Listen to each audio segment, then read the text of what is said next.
want to take you through some preliminary aspects of the Ron Paul curriculum. You may want to know why a self-taught curriculum. There are a lot of reasons for this. Here are the ones I think are most important. First, the student learns at his own pace. I don't think students who are really bright should be held back by other students who haven't gotten the picture yet. Yet, any given student can have trouble with a particular course. The student may be really good in most of the courses, but one course will throw him. So for that course, he needs to go at his own pace. He can review the materials, he can watch the video a second time, whatever he needs to do, he goes at his own pace. And I believe any student will master a great deal more material by being set at his own pace instead of being tied down to a classroom environment. And the environment is also important. Students learn, that means all of us, in a particular environment. If a teacher provides specialized help, then that's how the student will learn. If a parent intervenes to provide guidance, that's how the student will learn. The student will take an environment and will figure out what it takes in that environment to do well academically. So my assumption is the best way for most students to do this is with a self-taught curriculum. That means the student knows that he is expected to teach himself, and if he's really stuck, then to interact with other students on the forums. This, I think, is the best way to learn because this is how we all learn. If we get stuck, we can go for help to people who are our peers, but usually we don't have the option of going to a specialist who is, in a sense, a kind of teacher over us. At least if we have that advantage, it ends as soon as we graduate from the program. The environment of self-learning is closer to the college environment, especially the college environment that I recommend, which is distance learning. But even if the student goes to a regular college, the environment is not geared to intervention on behalf of the student. A student can sometimes get in to talk with a teaching assistant, but the teaching assistant does not have a lot of time. He's teaching an awful lot of students. And to get into a full professor's office, if you're a freshman or a sophomore, is just unheard of. So it's best for a student to learn how to learn in a self-taught environment because that is pretty much what he's going to find when he goes to college. The courses are deliberately designed for self-teaching. Not all courses on the web are. Our courses are. The standard curriculum that you're going to get if you buy a homeschool curriculum is going to be print-based. It's going to be given to the student without any kind of audio or visual instruction in most cases. That's what makes the Ron Paul curriculum different. We have a mixture of teaching methods, and they are all geared to the same basic perspective, and that is it's best for a student to learn by means of self-teaching. Parents are not expected to teach. It's okay for a parent to read the essays. The parent can see how the student is doing, and over time, the parent will see that the student really is becoming a skilled writer. A parent may want to do some intervention with respect to grammar, something like that, something really simple. But if you're talking chemistry, if you're talking advanced mathematics or physics, there's no reason for a parent to be required to do this kind of instruction. And so a self-taught environment is what a homeschool is going to provide anyway. But then the question is the particular curriculum specifically designed for a self-taught environment which involves all of the aspects of what we would call pedagogy? What makes the Ron Paul curriculum different? First of all, it is not textbook based. Occasionally there'll be a textbook, but it will be free. It'll be an older textbook. All it does is fill in some gaps. Textbooks are not good for teaching bright students. They're books written for committees. Remember, a textbook is published by a professional publisher, and it is very expensive to publish these. So there's a committee that is set up, and the committee screens the particular textbook. In other words, the manuscript submitted by the author. So the author is always writing for the committee. He's not writing for the student. He's writing for the committee. And the committee is going to screen it in terms of whatever the committee thinks is best for the sale of the book, not for the student. So the textbooks are aimed at the lowest common denominator. Well, maybe not the very lowest. I guess it's not aimed at some student who is expected to flunk out.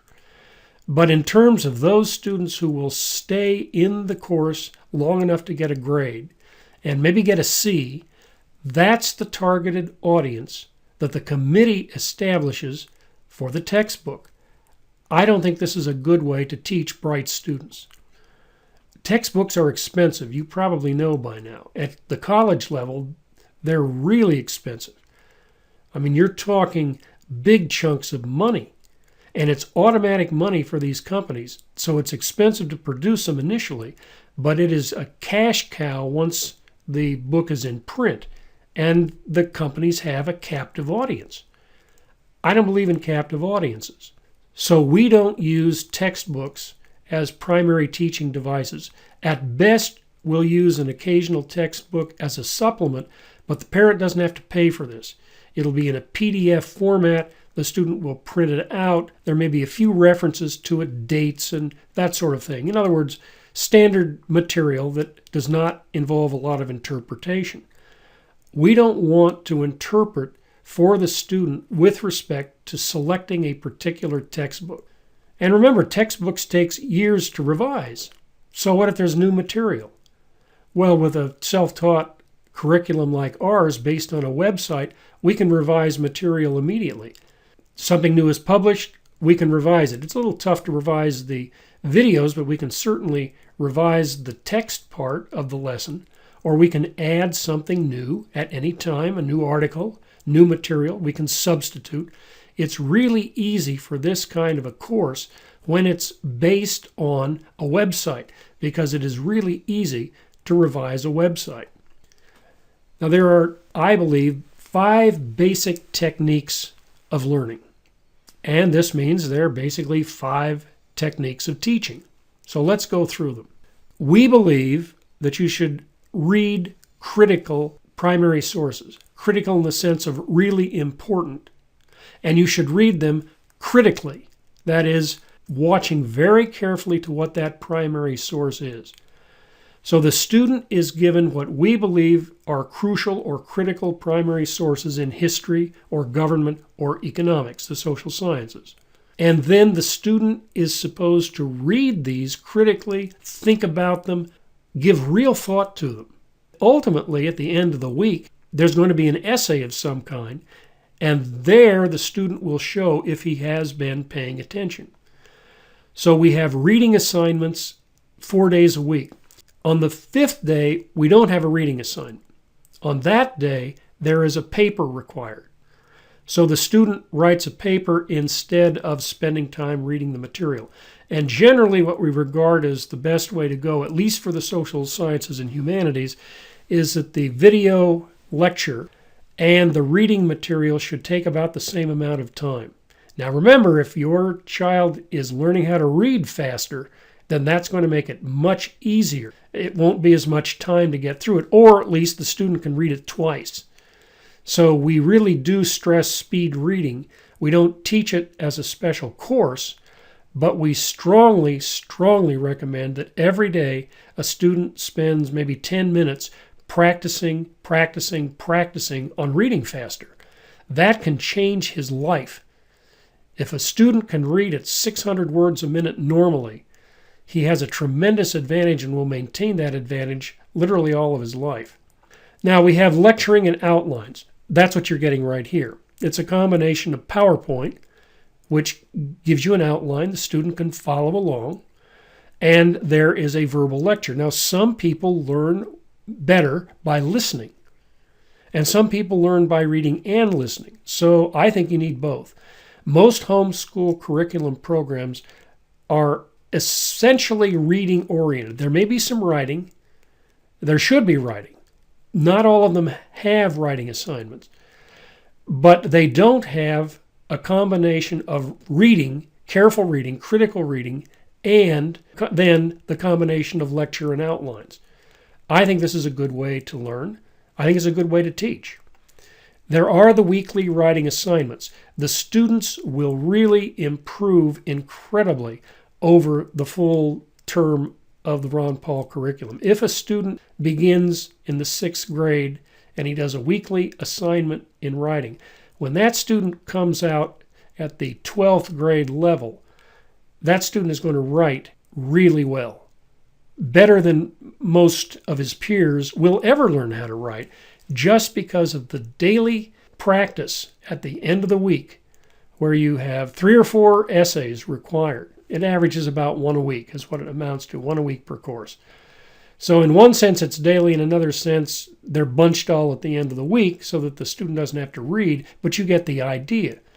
These are disciplined assignments for every course in the social sciences and the humanities, where the student is writing on a constant basis, and he will get better. Some students learn best by talking. This can be done in a classroom. There's no question about that. But teachers don't like too much interaction because it slows down the teaching. But discussion forums are different. On discussion forums, students can talk back and forth on problems. They can tutor each other. They can get help from each other.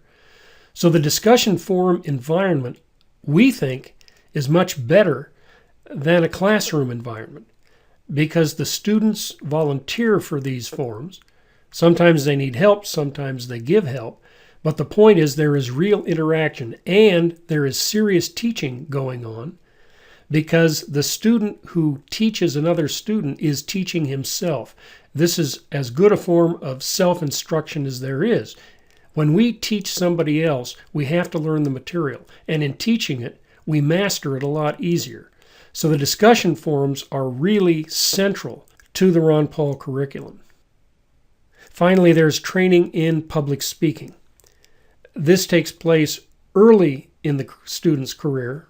It can be a freshman course. It needn't be. It can be done later. There's nothing that says it should be a freshman course necessarily. But the sooner that students get really competent in speaking, the better. If a student can think fast because he has trained himself by reading primary sources, if a student interacts with lectures and hears good lectures and learns what good lecturing is, if a student has a weekly writing assignment, and if a student interacts on the forums, that student is going to be ready to be an effective public speaker. All it takes is practice and training, and we provide that. Another aspect that we are very much in favor of is CLEP exams. These are sponsored by the College Board. That's the organization that creates the SAT exams. CLEP exams are tremendous tools, and parents who homeschool their children who do not use CLEP exams are making a horrendously expensive mistake. Students can earn 2 years of college credit by means of CLEP exams. And when a CLEP exam is relatively inexpensive, somewhere in the range of $100, maybe a little more, maybe a little less, but not very much money, compared to what it's going to cost to send the kid to college, a CLEP exam is a fabulous, fabulous bargain. When you think about what it costs for room and board and tuition, if you can cut 2 years off of that process, you're going to put a small fortune in your pocket. And by the way, it's after-tax income too. And you can leave it in your retirement program or some other investment portfolio instead of sending it to some college so that your child can take a course that he has gotten probably the basics of through the Ron Paul curriculum course, and then he takes an exam to prove it. So we think you should use CLEP exams. By the way, truant officers are hard-pressed to complain. Now, I don't think truant officers come around very often, frankly. But let's say that one of them does. And the truant officer says, well, what kind of training is your child getting in this high school program? And you pull out 3 or 4 CLEP exams and say, well, the child got better than a 50 score on this and therefore has passed the equivalent of a college-level examination placement program. Do you think that will do it? Do you think the Truant officer is going to take you in before the authorities when you've got a stack of 3 or 4 or 5 CLEPs exams that show that your student is doing college level work. I don't think you're going to have any problem. The exams are highly specific, and that's an advantage. An SAT or ACT is not. Those exams want to give an indication of whether a high school student can do college level work. Well, if a student has passed 4 or 5 CLEPs, let alone 10 CLEPs, quizzing out of his first 2 years of college, there's no question that the student is capable of doing college level work. And in most cases, probably the school will not even look at the SAT. Maybe it will, but it won't pay much attention to it if a student is coming in with 3 or 4 or more CLEP exams with scores of 50 or above. So the exams demonstrate college level work. Well, if that's the case, and you're worried about how your child is doing in a course, after the course, just have the student take a CLEP exam. You'll know. I mean, even if the student got less than 50, maybe 45 or some lower grade, probably that's good enough for a B in most high schools. But if a student scores well enough to get into a college, then you know the parent has no worries if the student has passed a CLEP. And in doing this, students avoid college classroom pressures. In those first 2 years, when the student goes off to college, the professors are in what I would call the evangelism program. They're good news. And they're trying to persuade the student that what he learned in high school is minimal. And more important, he's trying to break the student from sticking with his parents' worldview. That's what a professor does. Now, not all of them do this self-consciously, but when a professor is trying to train a student to go into upper division in his particular department, he's got to persuade that student of the legitimacy of the basic facts of the particular department, the course. He's got to persuade the student that the methodology is correct. In other words, he's got to convert the student to the way of thinking of a professional academic in a secular classroom that is probably, at least in the social sciences, geared toward some form of the welfare state. But if a student passes CLEP exams with a good enough grade, that student is safe.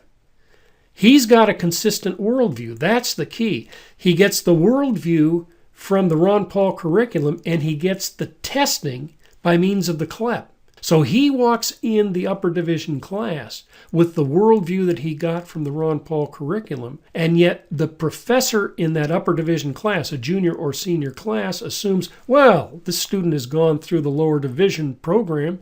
He must accept the basics of what our department teaches. Well, the student doesn't accept that. The student has passed an exam, but he has not been required to spend 2 years in classrooms getting lectured to by skilled professors, or maybe not so skilled professors, but at least people with a consistent worldview. So this clash of the worldview doesn't take place, because in the upper division classes, the student is assumed to have gone through the meat grinder in the lower division. So it's assumed that most of the students share the professor's worldview, so he's not leaning on these students. He's not trying to persuade these students of the truth of the position, because he assumes that's already been done in the freshman and sophomore courses. Well, if a student is taking a CLEP, it hasn't been done. The student does not go through the meat grinder. The student goes through the Ron Paul curriculum, gets good enough to pass a CLEP, and gets out of the first year or 2 years of courses at the college. This is the way to do it. The student is not confused. The student gets a consistent worldview in the Ron Paul courses so that he sees the consistency of the pattern. And when he gets out of school, he has a much more consistent worldview than that which is possessed by most of his peers, because he's gone through a program like this. The courses reinforce each other. And because of this, there's greater retention. This is especially true in the history courses and literature courses. They cover the same periods of time, so the student is reading about, say, the Roman Empire or the Roman Republic at exactly the same time that he's reading the literature of Rome. So it's much easier for the student to understand what's going on, and he's going to remember far more of it. Students are prepared this way for intellectual combat. That's what this course is about. The student learns to write, the student learns to speak, the student learns to read critically. This student is prepared for adulthood probably by the time the student is 16 or 17 years old.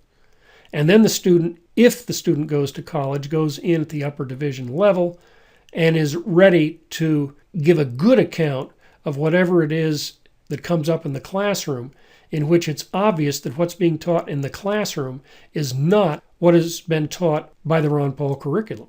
Now, there's a money-back guarantee. Everybody likes that. So there's a money-back guarantee for the annual forum fee where the students interact with each other, and for specific courses.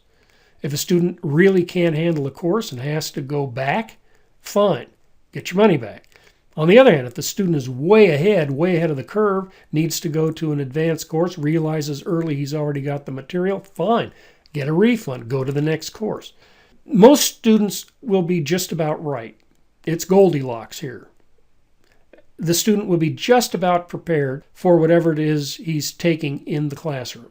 And of course, it's not a classroom, and so he can do it simply online, but you understand what I mean, the particular course. So there won't be many times when you want a refund for a course, in all likelihood, but there may be. So it's our risk. It's not your risk. It's our risk. You get the refund. We're not going to tell the student that he has to take a particular course. And if after legitimately 20 days of really struggling with a course, your child comes and says, hey, I can't handle this. This is beyond me. I can't do this. Or the child comes and says, I know all this stuff. I don't need this course. Fine. Let the child have his way. In most cases, unless there's a real pattern here. Let the student decide. The student is teaching himself. So let the student make the decision. And if the student says, I don't want this class after 20 lessons, then send in the refund request and you'll get your money back. This is the best way to do it. It's safer for you this way, and everybody's happy. We have a program that most programs never think about.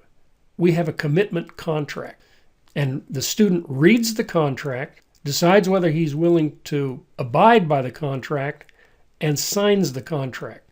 He gets one copy, you get one copy as the parent. And this is a commitment by the student to give a good account of himself. He'll give real effort to working on these courses.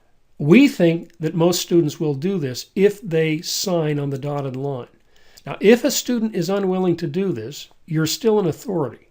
We don't say that you shouldn't enroll the student, but probably you should think twice about it. You don't want to get into a nagging operation. Don't be in a situation where you nag the student to do the work. That is a very bad way for the student to learn, because nobody's going to do that when he hits college. He'll learn in terms of his environment, and if the environment is parental nagging, that's how he'll learn. I don't think it's a good idea. The best way to get rid of your need to nag is for the student to commit from the very beginning that he will do the best he can for the academic year. We think self-government is better than external government.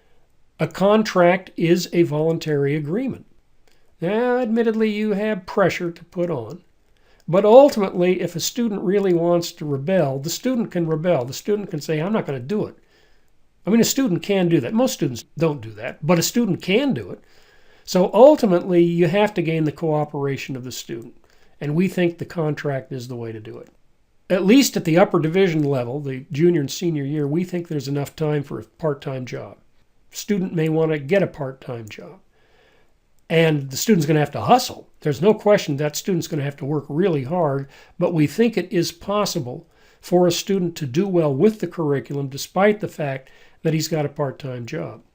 A student can pay 100% of his own college with a part-time job. That doesn't seem possible, but it is. You can make enough money to pay for most college educations done by distance learning by means of working about 4 hours a day and on Saturday to earn enough money to pay for college. And in any case, the student can pay you back if you have to put up some of the money. But certainly for lower division, for the first 2 years, if the student takes CLEP exams, A part-time job will easily pay for the first 2 years of college. So why not do this? The student can get apprenticeship training, and that's important too. If you have an opportunity to get that student into not a fast food restaurant environment, but a real business environment that has been bootstrapped by some creative guy and it's going pretty well, and your child can go in and learn those techniques on a first-hand basis, that's really important. In the final year, some students may choose to start a home business. And I think it's a good idea. And we will encourage them to do it. I'm going to be teaching a course on how to do it. I think this is the way to get started early in life. You may not, but I think it's a good idea. We don't pressure the students to do it. Some students may want to major in some other field, the social sciences or maybe the natural sciences, doesn't want to go into business, but we have at the upper division level, the second 2 years, in other words, junior and senior years, we do have opportunities for students who want to go into business. So, if you've seen this and you're interested in it, go to the site, www.ronpaulcurriculum.com, find out more information about the program.